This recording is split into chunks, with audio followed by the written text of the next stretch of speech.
IELTS Chill Zone. Spoken in English. Procrastination. A psychologist explains why we put off important tasks and how we can break this habit. A. Procrastination is the habit of delaying a necessary task, usually by focusing on less urgent, more enjoyable, and easier activities instead. We all do it from time to time. We might be composing a message to a friend who we have to let down, or putting together an important report for college or work. We're doing our best to avoid doing the job at hand, but deep down, we know that we should just be getting on with it. Unfortunately, berating ourselves won't stop us procrastinating again. In fact, it's one of the worst things we can do. This matters because, as my research shows, procrastination doesn't just waste time, but is actually linked to other problems too. B.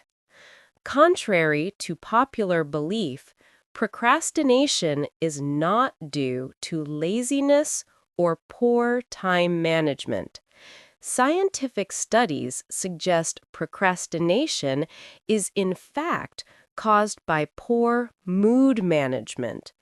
This makes sense if we consider that people are more likely to put off starting or completing tasks that they are really not keen to do.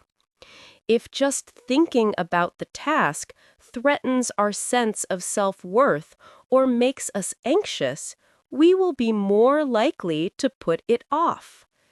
Research involving brain imaging has found that areas of the brain linked to detection of threats and emotion regulation are actually different in people who chronically procrastinate compared to those who don't procrastinate frequently.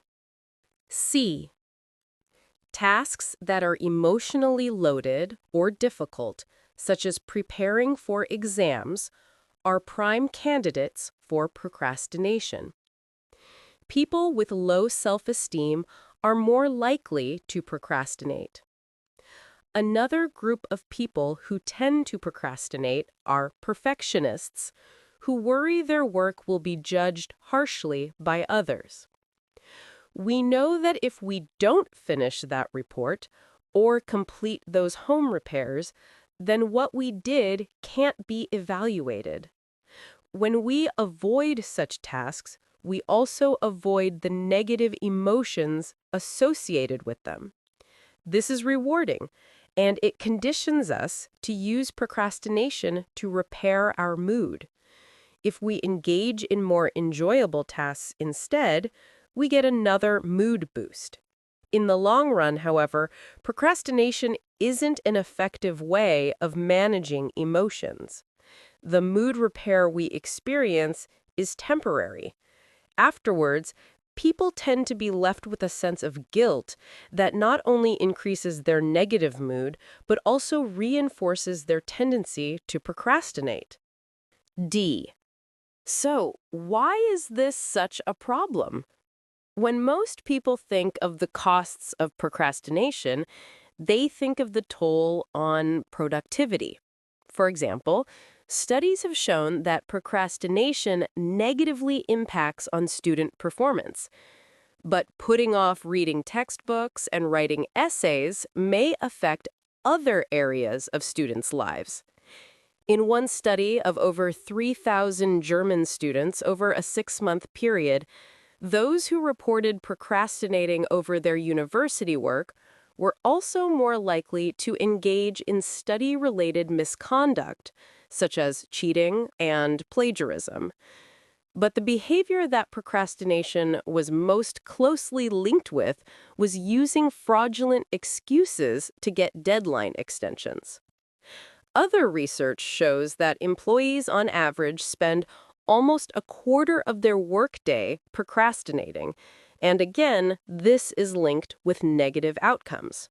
In fact, in one U.S. survey of over 22,000 employees, participants who said they regularly procrastinated had less annual income and less employment stability. For every 1 point increase on a measure of chronic procrastination, annual income decreased by US dollars 15,000. E. Procrastination also correlates with serious health and well-being problems. A tendency to procrastinate is linked to poor mental health, including higher levels of depression and anxiety. Across numerous studies, I've found people who regularly procrastinate report a greater number of health issues, such as headaches, flu and colds, and digestive issues. They also experience higher levels of stress and poor sleep quality. They are less likely to practice healthy behaviors, such as eating a healthy diet and regularly exercising, and use destructive coping strategies to manage their stress. In one study of over 700 people, I found people prone to procrastination had a 63% greater risk of poor heart health after accounting for other personality traits and demographics. F.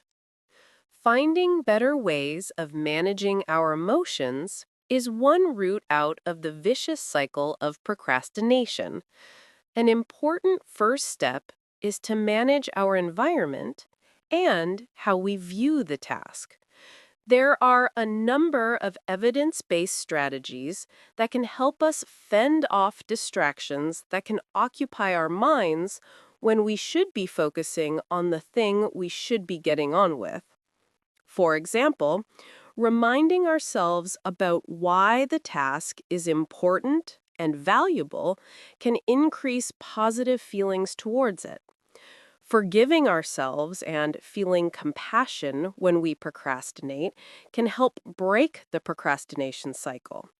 We should admit that we feel bad, but not be overly critical of ourselves. We should remind ourselves that we're not the first person to procrastinate, nor the last. Doing this can take the edge off the negative feelings we have about ourselves when we procrastinate. This can all make it easier to get back on track. IELTS Chill Zone channel, where you fully understand and learn with ease.